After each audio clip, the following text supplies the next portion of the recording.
The 19th of October, 1813. Leipzig. The French army was trying to get out of the city through the western roads. Infantry, cavalry, guns, wagons and wounded men all had to reach the limited crossings around the White Elster. The movement had not yet become a complete rout. French and Polish rear guards were still fighting around Leipzig, holding the Allies back while the rest of the army moved west. Prince Józef Poniatowski was still on the Leipzig side of the river. He was Polish, a nephew of Poland's last king, commander of Napoleon's Polish troops, and, as of 3 days earlier, a Marshal of France. The retreat depended on bridges that were to be destroyed after the rear guard crossed.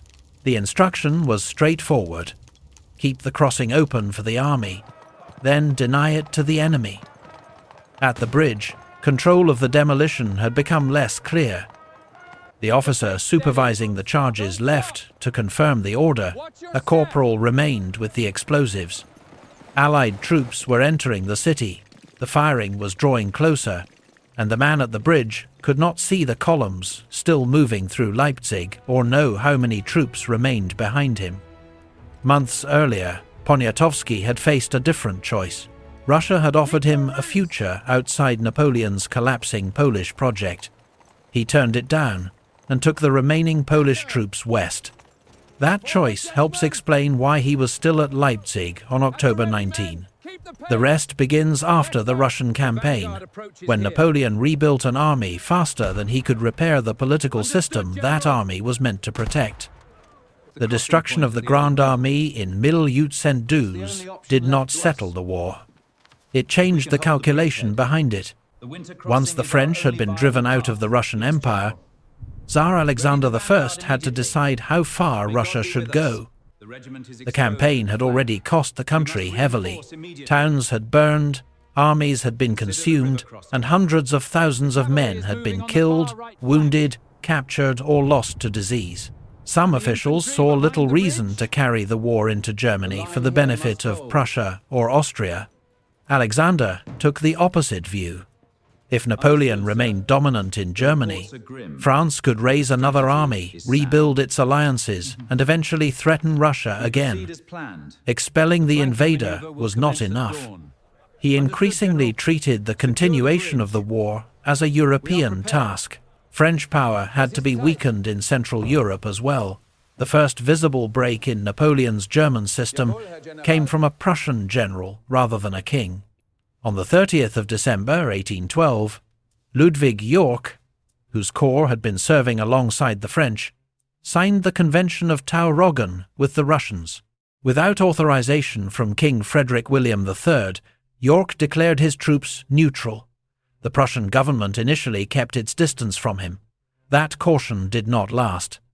Russia and Prussia formalized their alliance at Kalisz in February 1813.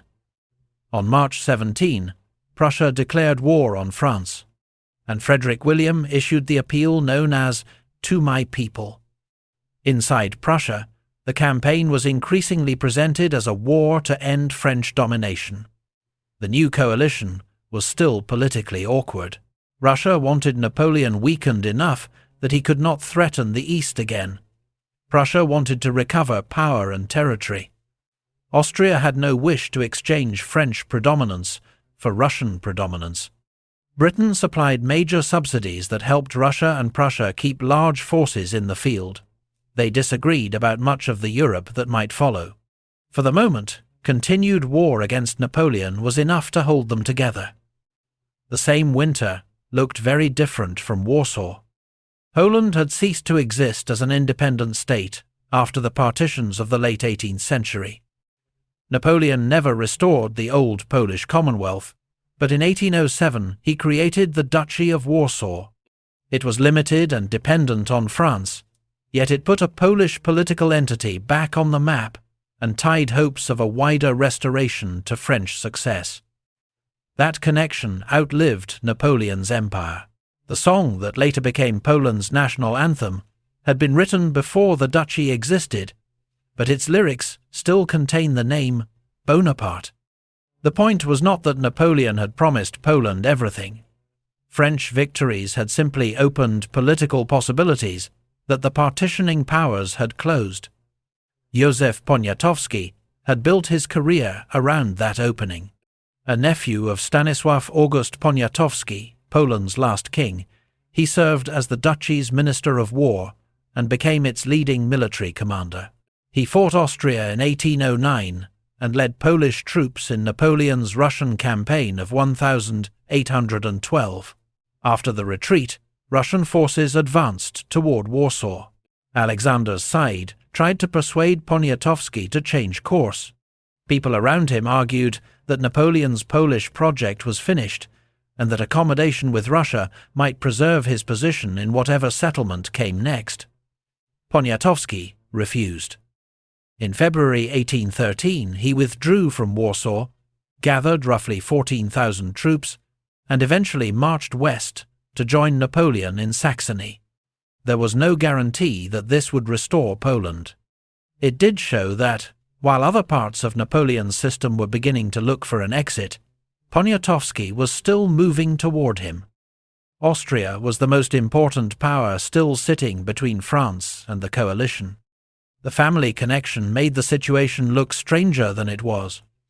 Napoleon's wife, Marie-Louise, was the daughter of Emperor Francis I of Austria. In 1813 she remained in France and served as regent, while Napoleon campaigned in Germany. Her father, meanwhile, was moving toward the States, preparing to fight him. The marriage had been useful diplomacy in 1810. It connected Napoleon's new dynasty to an old European ruling house, but it did not erase Austria's interests. Foreign Minister Clemens von Metternich knew Napoleon needed time. The emperor had rebuilt his army quickly after Russia, but many soldiers were young conscripts.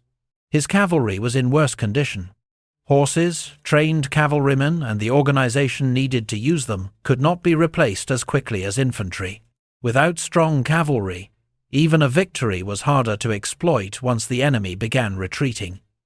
After Lutzen and Bautzen, Napoleon accepted an armistice so he could train recruits, gather horses, and reorganize formations created in haste. Austria used the same pause to expand its army, negotiate with Russia and Prussia, and preserve the option of entering the war. Britain was also financing the coalition, giving Russia and Prussia more ability to keep large forces in the field. In June, Metternich met Napoleon at Dresden. The discussion lasted for hours and became bitter.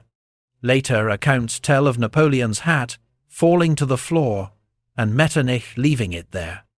Whether the gesture carried any deliberate message cannot be proved.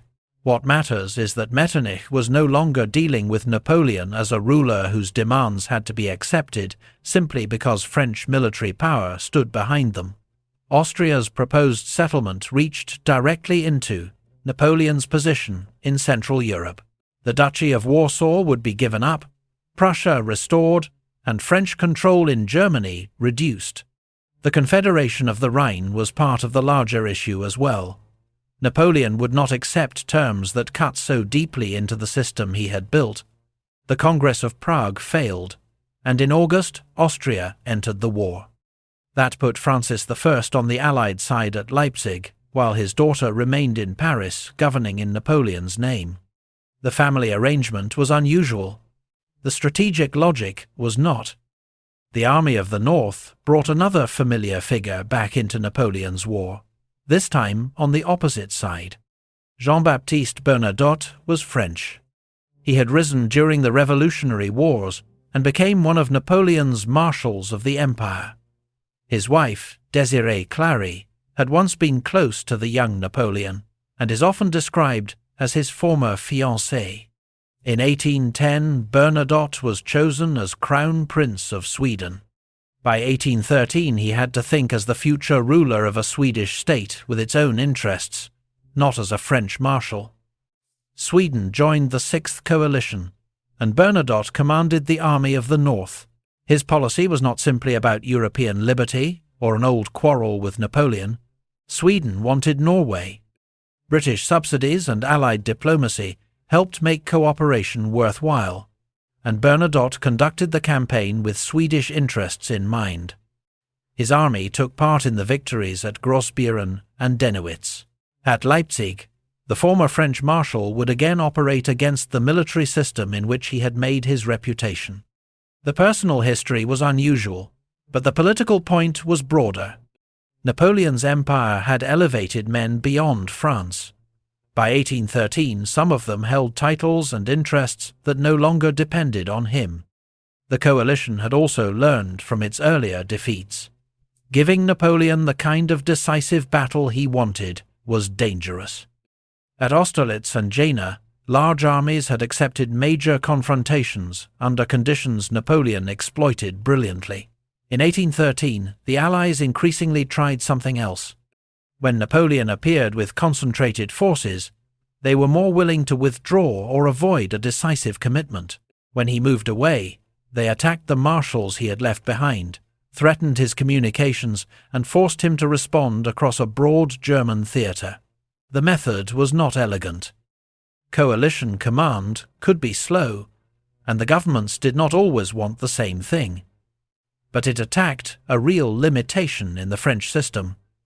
Napoleon could not command every army at once. The summer showed the pattern. Napoleon won a major victory at Dresden in August and remained extremely dangerous in a set battle. Elsewhere, his subordinates fared worse.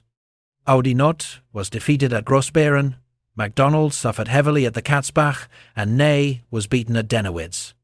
The problem was larger than any one engagement. Napoleon could arrive, concentrate an army and win, while another French force was losing somewhere else. His victories were no longer giving him the same control over the whole campaign. The Allies did not have to copy Napoleon better than he did. They needed to keep him moving until his personal presence could no longer repair every front.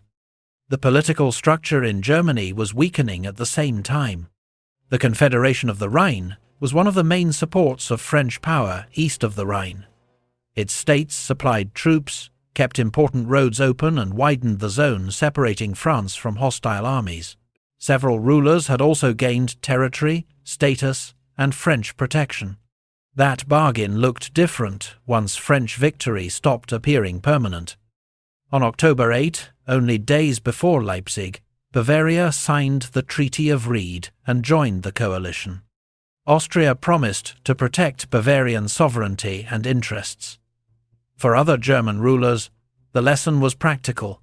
Leaving Napoleon no longer meant automatic destruction. There might still be time to change sides and negotiate what came next. France was also carrying the cost of the Peninsular War. Large numbers of French troops had been tied down there for years, and after Wellington's victory at Vittoria in June 1813, the French position in Spain was collapsing. Those troops were not available in Saxony when Napoleon needed experienced manpower. By October, the two problems were feeding each other. Napoleon needed a convincing victory to keep the German alliance system useful, while the weakening alliance system made that victory harder to obtain. Leipzig was where those pressures came together. The city lay among roads, villages, rivers, and marshy ground. For Napoleon, the geography still offered a central position. If he could move faster than the coalition and hit one army before the others were ready, he might still create the kind of decision he needed. Schwarzenberg's army of Bohemia approached from the south. Blücher's army of Silesia threatened from the north and northwest. Bernadotte's army of the north was coming from the northeast, while Bennigsen brought another major force from the east. On October 16, Napoleon had roughly 160,000 men around Leipzig. The coalition already had more troops in the wider area, but they were not yet assembled into the force they would have 2 days later. That difference between total strength and immediately usable strength was Napoleon's opportunity. He planned to concentrate against Schwarzenberg in the south, defeat the army of Bohemia, and do it before Blücher, Bernadotte and Bennigsen could combine against him. The plan depended on time and on moving troops toward the chosen point. During the morning of October 16, both became harder. Fighting opened across the villages south of Leipzig. Wachau, Markkleeberg and Liebertwolkwitz became the anchors of a battlefield broken by houses, fields, artillery positions and uneven ground. Allied attacks took ground in places, French counterattacks recovered it, and by late morning no decisive breach had appeared. Napoleon was still trying to build the concentration he wanted in the south, but other sectors kept demanding troops. To the west, Austrian forces under Gyulai moved toward Lindenau and threatened the road leading toward Napoleon's line of retreat. Bertrand's corps had to secure that sector. Those troops were no longer available for the main blow against Schwarzenberg. Then came worse news from the north. Napoleon had not expected Blücher to become heavily engaged so soon. Ney was responsible for the northern sector, but much of the strength under him was supposed to move south once the main battle developed. Blücher's arrival made that transfer impossible. Marmont had to turn toward Möckern, where French troops were drawn into a separate and increasingly costly fight against Prussian and Russian forces. Napoleon still occupied the central position, but the value of that position depended on concentration. By threatening him from several directions at once, the coalition was forcing him to spend troops simply to keep the roads and flanks from breaking. By early afternoon, waiting was no longer improving the French situation. Around 2 o'clock, a massed battery of roughly 180 guns opened on the Allied centre. Victor's corps, Lauriston's corps, and elements of the Young Guard advanced. Napoleon was trying to force the southern battle before additional Allied reserves could settle it. Murat then assembled 2 cavalry corps, around 10,000 horsemen, and sent them into one of the largest mounted attacks of the Napoleonic Wars. French cuirassiers and other cavalry punched into the Allied line and reached the area of the main batteries. For a time, the attack created a genuine crisis, close enough to the Allied monarch's position that the danger was felt at coalition headquarters. The charge had also carried the cavalry into difficult ground. Marshy patches, ditches, fences and broken fields disturbed formations. Horses that had already been moving and fighting began to tire, and squadrons lost their order as the advance continued. The coalition still had fresh mounted reserves. Austrian cuirassiers and Russian Guard cavalry came forward. The French attack turned into a large, confused cavalry fight and eventually recoiled toward its starting area. The infantry battle continued. Around Gildengosse, French troops gained ground and then met Russian and Prussian reserves. The southern line bent but did not break. Every hour that Schwarzenberg's army remained intact made the arrival of the other coalition armies more important. North of Leipzig, Marmont's battle at Möckern was going badly. French marines and artillery inflicted severe losses, but Blücher kept pressing. Marmont was wounded, and by evening his troops had been forced back toward Leipzig. Napoleon had not been beaten in the south on October 16. That was not enough.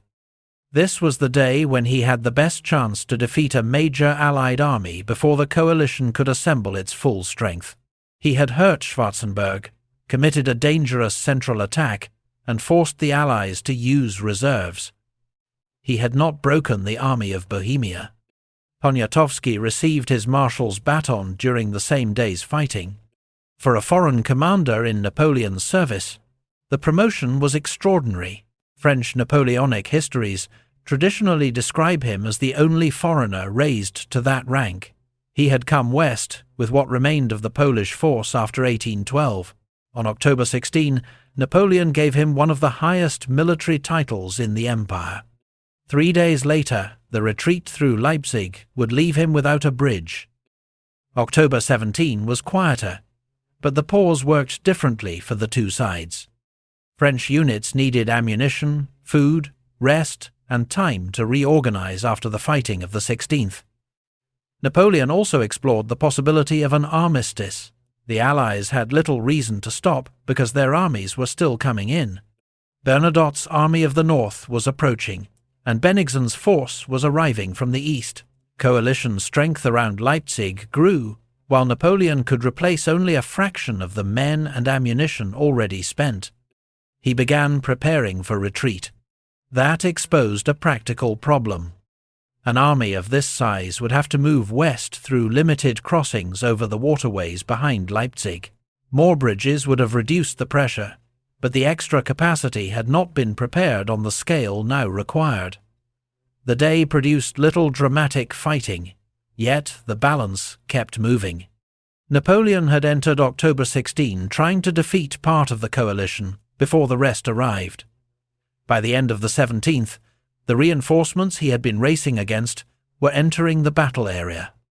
When major fighting resumed on October 18, Napoleon faced a different battlefield.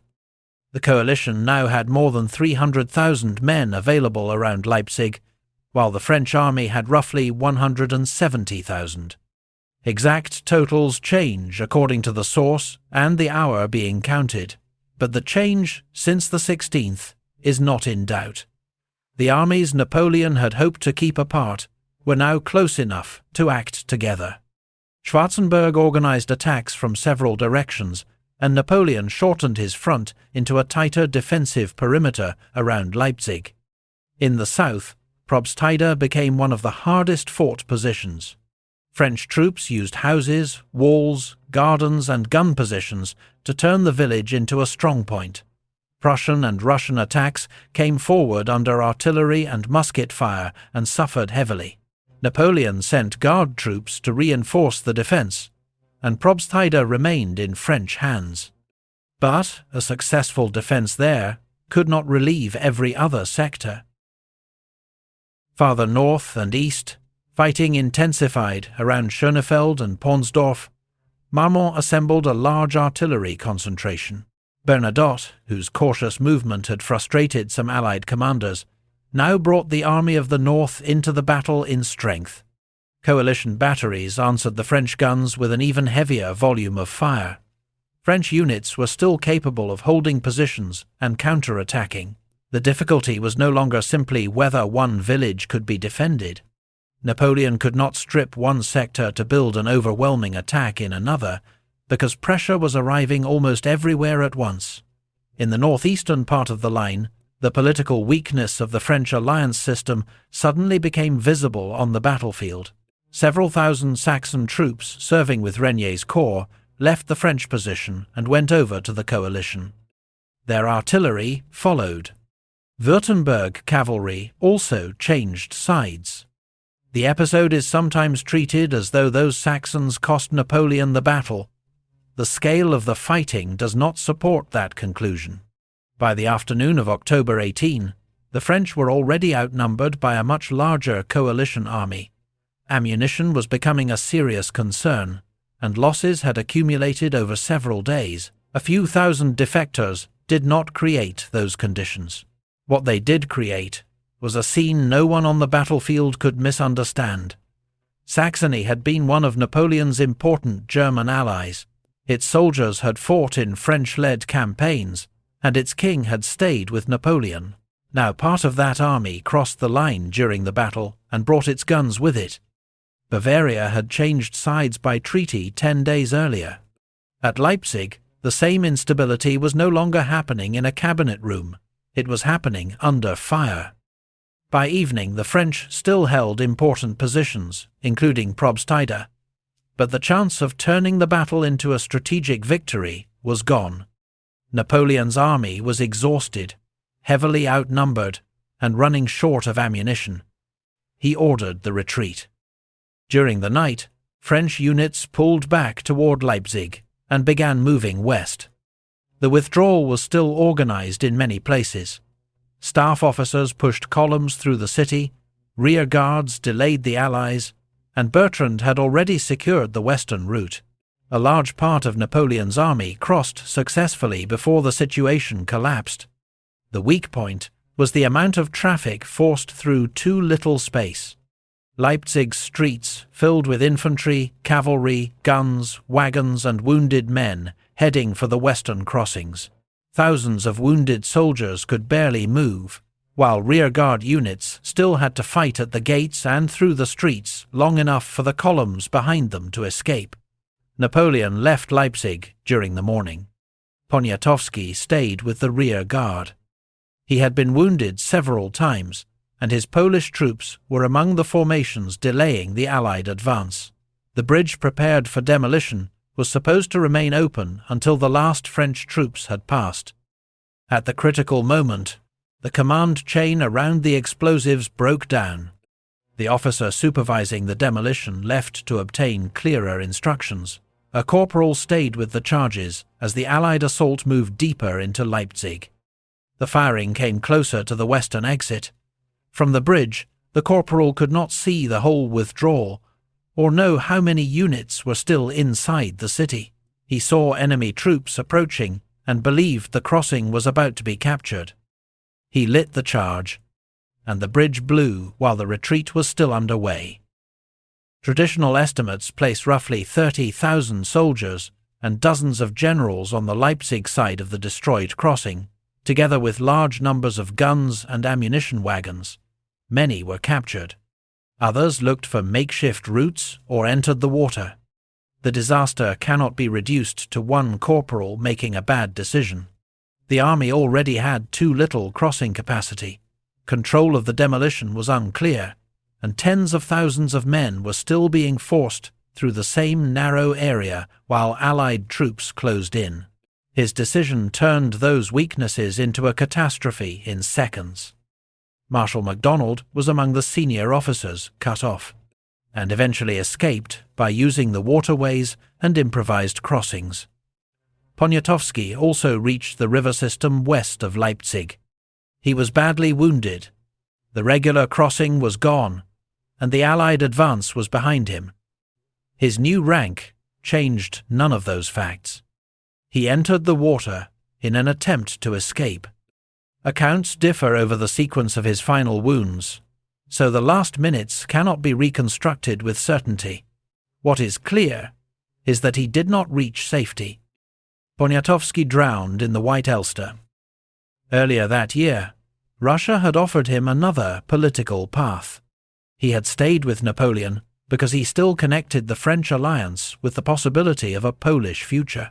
His service ended during the same broken retreat in which thousands of other trapped soldiers were trying to cross the river system west of Leipzig. His body was recovered later, embalmed, and eventually returned to Poland. He was buried in Krakow among Polish kings. Leipzig was one of the largest battles Europe had seen. Casualty totals vary widely, but both sides lost tens of thousands of men. The destroyed bridge worsened the French defeat by cutting off much of the rear guard and leaving men, guns, and vehicles behind. Napoleon had not suddenly forgotten how to fight. He escaped with a substantial army and, 11 days later at Hanau, defeated an enemy force badly placed across his route. Dresden had already shown the same thing in August. Under his own command, a concentrated French army remained dangerous. What had changed was the political structure around that ability. After Leipzig, the Confederation of the Rhine rapidly came apart. German governments negotiated with the coalition to preserve their territory and sovereignty. French garrisons became increasingly isolated, and the war moved toward the Rhine and then France. Murat showed how quickly individual calculations could change. On October 16, he had led thousands of cavalry into the Allied centre. After the campaign, the King of Naples began negotiating to preserve his throne as Napoleon's position deteriorated. The two men would not meet again. Bernadotte was already a Swedish crown prince, commanding coalition troops. Bavaria had changed sides before Leipzig, Saxon units during it, and Austria supplied the coalition commander-in-chief. Prussia had moved from York's unauthorized neutrality at Tauroggen to national war against France. Poniatowski made the opposite choice. He stayed with the French alliance and died before the post-Napoleonic settlement forced another decision on him.